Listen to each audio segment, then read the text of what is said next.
Hello everyone. Well, it's looking like a pretty nice day overall in Nebraska, but there is a rain chance this evening we have to talk about, so let's take a look at your hour-by-hour forecast. 8 a.m. this morning, no chance of rain. We're going to be completely dry for the morning commute. In fact, I think it's going to stay dry for the vast majority of the day. Let's skip ahead to 4 o'clock in the afternoon. Notice still dry. This is going to be the warmest part of the day, but not too warm.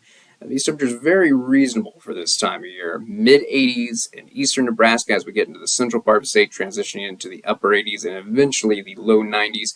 But nowhere in the state is there going to be bad humidity today. Low humidity or comfortable humidity levels, so it's really going to be feeling like these temperatures. Not much wind anywhere in the state either.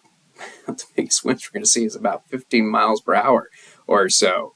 Now, getting around 6 or 7 o'clock, I do think we're going to start to see some isolated showers and storms pop up in the panhandle. Notice at 7 o'clock, most of us are going to be dry, but I do have to mention the chance of rain for places like Scotts Bluff.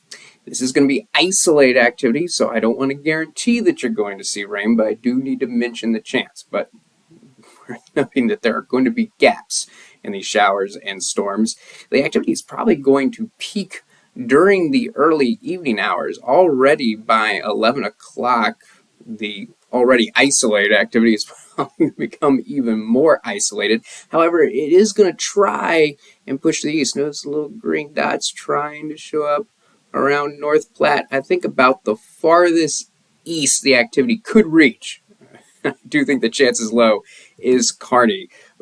That would probably be during the early overnight hours. We might see a stray shower or two work into the Brokenville-Kearney area, but no farther east than that.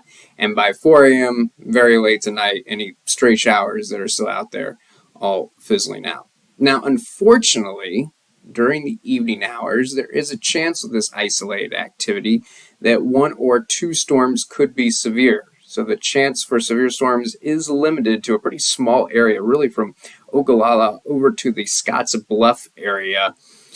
Again, already not a guarantee that you're going to see rain, but the problem is that the storms that do pop up will have the potential for producing wind gusts up to 50 miles per hour and penny-sized hail. But because there's not going to be much activity, the chance of seeing penny-sized hail or wind gusts up to 50 miles per hour in this area is small, but not zero. So do need to mention the chance during the evening hours. Now, for tomorrow, it's looking completely dry across the entire state. But the heat coming back. Notice not in the mid-80s anymore. In the eastern part of the state, we're talking about low 90s.